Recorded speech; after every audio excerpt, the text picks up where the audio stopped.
제가 오늘 본문에 있는 말씀 시편 제19편은 수십 번을 읽었을 거예요. 영어로도 읽었고 한국말로도 읽었고 히브리어도 읽었고 읽어봤는데 이번에 준비하면서 새로운 것을 느꼈다고 하는 것은 목사도 성경을 암만 연구해도 맨날 새로운 것을 찾을 수밖에 없죠. 여호와는 어떤 분인가? 하나님은 어떠한 분인가? 시편 제19편의 1절에는 하나님의 일, 우주를 창조하시고 세계를 다 창조하신 work of the Lord. 4절에 가서 보니까 하나님의 말씀, 하나님의 말씀이 선포되었다. 이걸 보면서 시편 19편은 2부로 나누어져 있는데 1절서부터 6절까지 하고 2부는 7절에서 14절까지인데 1부에는 하나님이라고 하는 단어가 계속 나오죠. 엘로힘. 7절 이하서부터는 여호와라고 하는 이름이 계속 나와요. 하나님이 아니고 여호와. 이거를 생각하다 보니까 하나님은 엘로힘, 즉 위대하시고 능력이 많으시고 창조하시고 인간으로서 감히 접할 수 없는 상천지하에 전지전능하신 분이기 때문에 감히 작은 나 같은 사람이 그 하나님하고 접촉하기 어려워요. 그런데 야훼, 여호와, 저호바, 주님이라고 하는 표현으로 인자하시고 인간을 사랑하시고 인간에게 예배를 받으시기 원하시고 함께 동행하시기를 원하시고 교제하기를 원하시는 그분이 바로 여호와, 저호바, 야훼예요. 오늘 1부는 너무 거룩하고 너무 성스럽고 너무 어렵기 때문에 우리가 그분을 접근하기가 어렵기 때문에 2부에 7절 이하에 있는 말씀으로 그 하나님이 어떠한 하나님인가 생각을 해보려고 하는데요. 미국의 기독교 방송 굿뉴스 브로드캐스팅에서 조사했는데 일주일에 사흘 이상 성경을 읽는 사람의 특징이 나와요. 첫째로 일주일에 나흘씩 성경 보는 사람은 수월 과음이죠. 과음은 62%가 줄어든대요. 그게 성경 보는 사람은 술하고는 멀어지는 거예요. 두 번째로 바람 피는 게 59%가 사라진대요. 세 번째로 거짓말이 28%가 줄어든대요. 성경 나흘씩 보는 사람은. 헌금은 잘 들어보세요. 성경 보는 사람들은 헌금을 416%가 늘어난대요. 다섯 번째로 성경을 일주일에 4번 보는 사람은 228%를 전도를 더 한대요. 성경 보는 사람하고 안 보는 사람하고 우리의 인생관이 달라지는 거죠. 또 외로움은 성경 보는 사람은 30%가 덜 외롭대요. 불안감은 13%가 덜하고 양육에는 231%가 더 참여하고 부정적인 생각은 31%가 줄어들고 죄책감은 26%를 덜 느낀대요. 성경 보세요. Heavens declare the glory of God. 시편 19편 1절에 나오는 말씀이에요. 영어 성경으로 나오는 거 보면은 우주가 하늘나라, 하늘이 하늘을 선포하고. 그렇기 때문에 여호와는 인자하시며 여호와는 성실하시며 여호와는 공의로우시며 여호와는 사랑이 풍성하시고 생명의 원천이시며 여호와는 광명이요 여호와는 악행자를 물리치시고 여호와는 나의 목자라고 그랬어요. 하나님이 나의 목자가 아니라 여호와가 나의 목자라고 그랬어요. 대신 하나님 엘로힘은 하나님은 영이시고 하나님은 절대적이고 하나님은 거룩하시고 하나님은 전지전능하시고 하나님은 창조주시고 하나님은 편재적이고 하나님은 모든 것을 초월하시는 분이에요. 그러니까 그런 하나님을 내가 접근하기가 어려워요.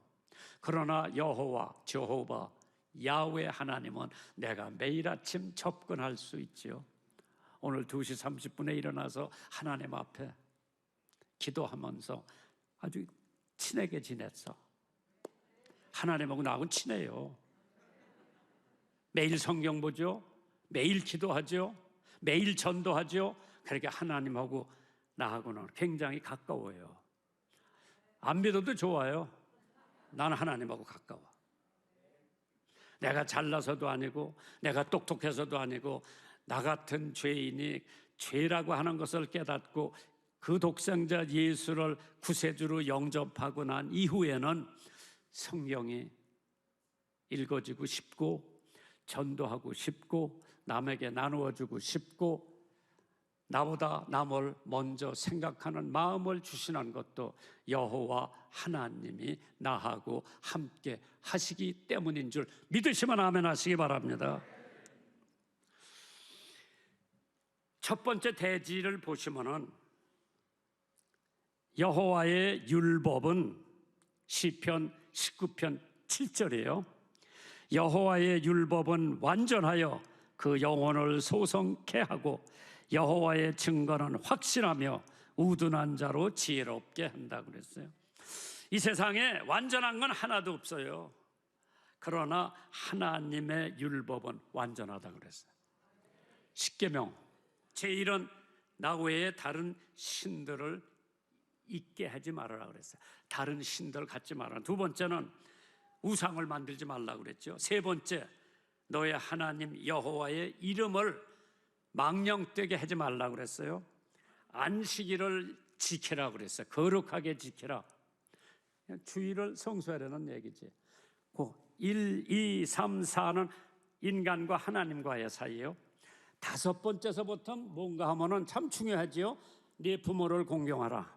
여섯 번째, 살인하지 마라. 일곱 번째, 간음하지 마라. 여덟 번째, 도둑질하지 마라. 아홉 번째, 네 이웃에 대하여 거짓 증거하지 말라. 열 번째는 네 이웃을 탐내지 말라. 이게 십계명이야.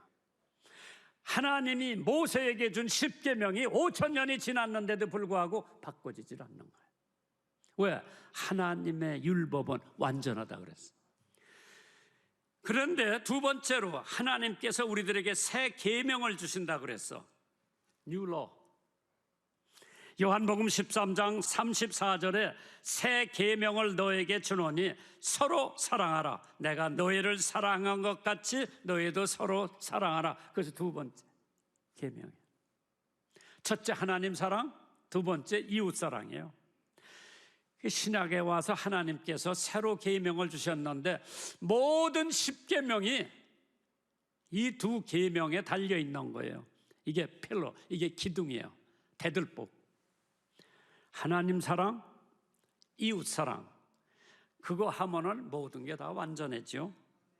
그렇기 때문에 내 이웃을 내 몸과 같이 사랑하라 하셨으니 이 두 계명이 온 율법과 선지자의 강령이라고 그랬어요. 하나님을 모르고서 인간이 완전한 행동을 할 수가 없죠. 생명, 새 계명을 준다. 거기에는 생명력이 있다고 그랬죠. 그렇기 때문에 영혼을 소생케 하고 어제 내가 죽었던 지옥 갈 사람이 예수 믿고 난 다음에 나는 소생한 거예요. 새로 된 사람이요. 이전 것은 지나갔으니 보라 새 것이 되었도다. 나 새 사람이요. 옛날 김장환이가 아니에요.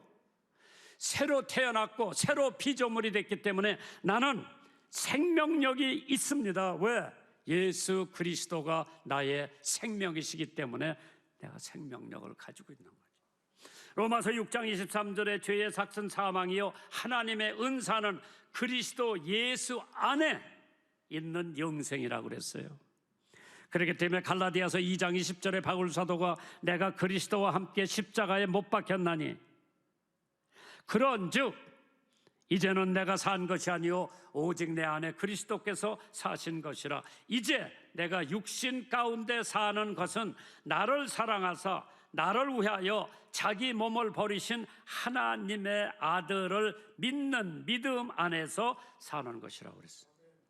바울 사도가 나는 매일 죽는다고 그랬어요. 왜? 그래야 내 안에 있는 예수가 생명력이 있는 거죠.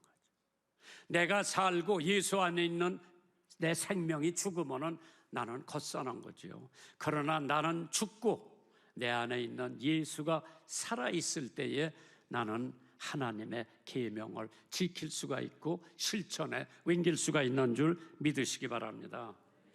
한국에 처음으로 복음을 전하러 와가지고 순교당한 선교사가 있는데 그 선교사 이름이 타마스요.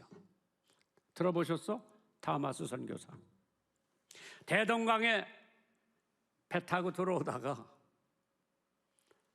우리나라 사람들한테 그 배가 다 타고 타마스 선교사가 성경을 잔뜩 안고 와서 성경을 바닷속으로 던지고 타마스 선교사도 쫄병에게 칼에 맞아 죽었지요.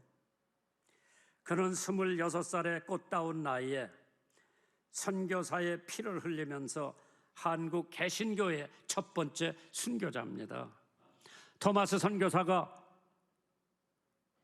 죽었을 때에 박춘권이라고 하는 쫄병, 병졸이 그를 죽였지요.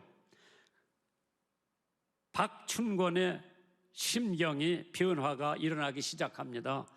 아니, 그 책이 도대체 무슨 책이길래 죽어가면서도 내게 그렇게 건너주려 했을까 생각하면서 동료들 몰래 대동강변에 가서 그 성경을 줘가지고 집에 와서 읽기 시작한 거예요. 열심히 성경을 읽다가 예수를 믿고 훗날 안주교회의 영수가 됐어요. 영수는 장로 되기 직전이에요. 영수가 되었죠. 그런데 또 하나 기적인 것은 자기 조카 이영태라고 하는 조카가 있었는데 그 성경을 조카에게 읽으라고 그래가지고 조카가 그 성경을 읽고 예수를 믿고 숭실대학교에 입학을 합니다. 졸업을 하죠. 레놀드라고 하는 선교사가 있었어요. 레놀드 선교사 밑에 그때는 조사라고 그랬어요. 전도사 노릇을 하면서 지금 여러분이 가지고 있는 성경책 3분의 2를 번역하는데 공헌한 사람이 바로 박춘권 병졸의 조카였습니다. 결국 26살의 토마스 선교사의 순교의 피가 하늘의 미랄이 되어 오늘 한국 교회를 이만큼 이루어 놓은 줄 믿으시기를 주님의 이름으로 축원합니다. 요한복음 12장 24절에 내가 진실로 진실로 너에게 이르노니 하늘의 미랄이 땅에 떨어져 그대로 있으면 아무 열매를 맺지 못하지만 그 열매 하나가 죽음으로써 그 씨 하나가 죽음으로써 거기서 많은 생명이 태어난다고 하는 말씀. 두 번째 제지 여호와의 증거 Testimony of the Lord 확실하다고 그랬어요. 여호와의 율법은 완전할 뿐만 아니라 여호와의 증거는 확실하다고 그랬어요. 우둔한 자에게 지혜롭게 해주는 것이 여호와의 증거, the testimony of the Lord. 세상 만사는 확실한 것 없어요. 우리의 생명도 언제 갈지 몰라. 코로나도 언제 끝마칠지 몰라요. 그러나 확실한 거 하나가 있어. 사람은 태어나면 죽는다고 하는 걸 확실해. 안 믿어도 좋아. 여기 있는 사람 앞으로 100년 후에 있는 사람 하나도 없을 거예요. 여러분들 다 죽어. 그거 하나는 확실해. 히브리서 9장 27절에 한 번 죽는 것은 사람에게 정하신 것이요 그 후에는 심판이 있으리라. 인간은 다 죄인이라고 하는 것도 확실해요. 세상에 의인은 없나니 한 사람도 없다고 그랬어요. 모든 사람의 죄를 범하였음에 하나님의 영광에 이르지 못한다고 그래서 김씨, 이씨, 박씨, 안씨 우리 다 죄인이요. 한 사람도 죄 없는 사람 여기 하나도 없어요. 우리 다 죄인이요. 그러나 그 죄인이 하나님 앞에 와서 무릎 꿇고 예수를 영접하면은 하나님의 자녀가 되는 권세를 주신다고 그랬죠. 그거 믿으면 돼요. 그렇기 때문에 성경 가운데 있는 하나님의 증거는 믿어도 돼요. 왜? 그것보다 확실한 거는 이 세상에 아무것도 없어요. 하나님은 무소부재하시고 전지전능하신 분이라 하나님의 약속은 믿어도 돼요. 거기다 하나님의 여호와의 말씀은 지혜를 준다 그랬죠. 우둔한 자로 지혜롭게 한다. 야고보서 1장 5절에 너희 중에 누구든지 지혜가 부족하거든 모든 사람에게 후히 주시고 꾸짖지 아니하시는 하나님께 구하라고 그랬어. 지혜가 모자람 구하라고 그랬어. 지식은 선생님한테 배우는 거예요. 지혜는 하나님이 주시는 거예요. 헨리 4세, 영국의 헨리 4세의 왕비가 사치에만 몰두하고 다른 거는 생각하지도 않는데 의복에 황금 보석을 장식하고 금과 은 이거 다 달고 다니는 왕비가 있었어요. 이제 왕이 전략 명령을 공포했어요. 그런데 좀처럼 실행되지 않기 때문에 더 효과를 잇기 위해서 지혜를 모은 것이 단서 하나를 붙였어요. 그 단서가 뭐냐? 매춘부와 소매치기만 제외하고 발표를 했습니다. 즉시 효과가 나타나더래요. 매춘부는 그렇게 입고 다녀도 되고 소매치기도 그렇게 입고 다닌다니까 왕비가 그 다음부터는 그렇게 사치한 것을 달지 않았다고 그러죠. 솔로몬 왕이 누가 주의 이 많은 백성을 재판할 수가 있사오리이까 지혜로운 마음 종에게 주사 주의 백성을 재판하여 선악을 분별케 하옵소서. 열왕기상 3장 9절에 있는 말씀이에요. 그러니까 하나님이 솔로몬 왕을 사랑한 거예요. 저 지혜가 부족하니까 이 하나님의 백성을 올바로 인도하고 올바로 판결하고 공의를 할 수 있도록 저에게 지혜를 달라고 그랬어. 2조 정조 때 유명한 재상이 있었다고 그랬죠. 그 사람 이름이 이문원이래요. 그가 7살 때 얘기요. 사람은 자랄 때 보면 떡잎부터 한다고 그러죠. 얘가 7살 때 동무들하고 바깥에서 놀다가 집안에서 야단 법석들을 하고 있는데 그가 들어가 보니까 아버지가 대청 마루에서 낮잠을 주무시고 있는데 뭐 옛날에 농번기에 농사 다 지어놓고 할 일 없으니까 그냥 마루에서 자는 거예요. 뱀, 구렁이가 하나가 자기 아버지 배 위에 지금 턱 걸터 앉아 있는 걸 보고 저 뱀을 건드리면 아버지 물으면 독사니까 죽을 것 같아서 뭐 어떻게 할 바를 모르고 있는데 이 7살 먹은 이문원이라고 하는 아이가 재빨리 나가서 논두렁에 가서 개구리 몇 마리를 잡아다가 마루에다 던지니까 개구리가 깡충깡충 뛰어다니니까 뱀이 그냥 쏜살같이 가서 잡아먹으려고. 그래서 아버지가 무사했다고 하는 얘기가 있죠. 이건 학교에서 배운 게 아니라 하나님이 주신 지혜예요. A, B, C, D 이거는 학교에서 배우는 거예요. 그러나 지혜는 하나님이 주시는 게 지혜예요. 형제들아, 너희 가운데 성령과 지혜가 충만하여 칭찬 듣는 사람 7을 택하라. 우리가 이 일을 저에게 맡긴다고 그랬어요. 집사 7명 택할 때 지혜 있는 사람을 택해라고 그랬어요. 세 번째, 여호와의 교훈은 Instruction of the Lord. 정직하여 마음을 기쁘게 하고 여호와의 계명은 순결하여 눈을 밝힌다고 그랬어요. 미국의 한 조그마한 시골 교회에 주일학교 예배 시간이 되었습니다. 5살짜리 꼬마가 아버지가 주는 헌금 교회 갖다 바치라고 줬는데 미국은 헌금 우리는 주머니에 쑥 들어가면 잘 모르는 미국은 나무로 된 접시 같은 거에다가 헌금을 받아요. 그 돈을 얼마든지 집어갈 수 있지. 요 5살 먹은 애가 아버지가 준 헌금도 넣지 않고 헌금하는 척하고 거기 있는 돈을 자기가 훔쳐서 집에 돌아오다가 사탕도 사 먹고 먹을 거 사 먹고 다 사 먹었죠. 집에 돌아왔을 때 아버지가 헌금 잘했지? 예, 잘했습니다. 거짓말한 거예요. 아버지가 계속 물어봅니다. 헌금 했지? 예, 했습니다. 거짓말을 얼마나 아버지가 걔가 거짓말 안 하고 속인 걸 알거든. 회차리를 가지고 엄청 때렸어요. 그후부터 그 아이는 다시는 거짓말 안 한다고 생활 신조로 삼았어요.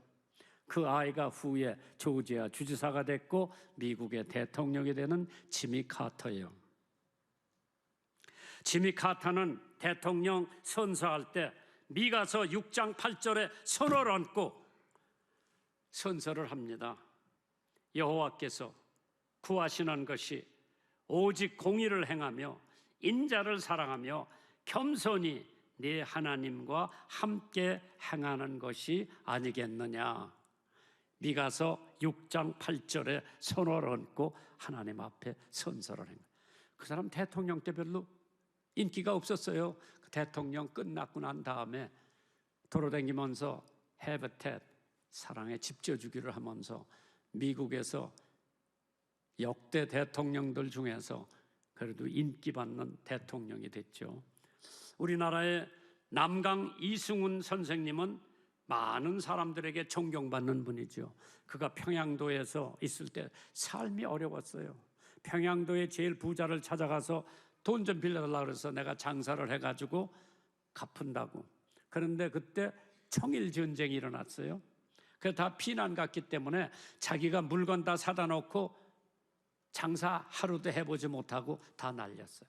후에 다시 찾아와, 전쟁 끝난 다음에 다시 찾아와서 생활이 굉장히 어려우니까 그 부자를 다시 찾아갔어요. 이제까지 돈 한 푼도 못 갚았는데 이제 장사를 해가지고 지난번에 구워준 것까지 다 갚은다고 서약서를 써갖고 와서 얘기를 하니까 그 부자가 이제까지 내가 돈을 많이 빌려줬는데 당신같이 먼저 꾼 돈도 갚은다고 서약서 가져와서 돈 빌려달라고 하는 것은 당신밖에 없다고, 먼저 꾼 거는 내가 탕감해 줄 테니까 돈을 꿔줘가지고 그거 다 갚았다고 하는 얘기죠. 그 양반이 존경받는 이유가 정직했기 때문에. 마지막으로 여호와의 계명은 순결하다고 그랬어요. The law of the Lord, 순결하다. 8절입니다. 시편 19편. 여호와의 교훈은 정직하며 마음을 기쁘게 하고 여호와의 계명은 순결하여 눈을 밝게 해준다고 그랬죠. 성 프란시스카 알죠? 많이 나왔어. 하루는 비바람이 무섭게 몰아치고 한밤중에 남루한 누더기 옷을 입은 거지가 성 프란시스카 찾아왔어요. 하룻밤만 재워달라고 허락했어요. 먹을 것 좀 달라고 주었어요. 성 프란시스와 한 방에서 자게 해달라고 쾌히 승낙을 했답니다. 그랬더니 추운이 한 침대에서 자겠다고 하여 그 거지를 보니까 코가 문드러졌고 손이 다 됐고 문둥병자예요. 성 프란시스카가 같은 침대에서 나병 환자 같이 잤어. 아침에 일어나서 기도하려고 성 프란시스가 보니까 거지가 없어졌어. 핏자국도 없어. 고름자국도 없어. 성 프란시스가 무릎을 꿇고 기도합니다. 주님, 저 같은 미천한 존재와 함께 주무시다니요. 이 죄인이 그 기쁨을 무엇으로 표현하리이까? 예수님인 거 모르고 예수님하고 같은 침대에서 잔 거예요. 그의 순결하고 깨끗한 마음은 주님과 함께 동숙할 수 있는 특권의 사람이 되었습니다. 여호와의 계명은 순결할 뿐만 아니라 눈을 밝힌다고 그랬어요. 우리의 눈처럼 오염된 것은 이 세상에 없다고 봐요. 좋은 것만 보고, 멋있는 것만 보고, 좋은 자동차만 보고 내 눈이 오염된 거예요.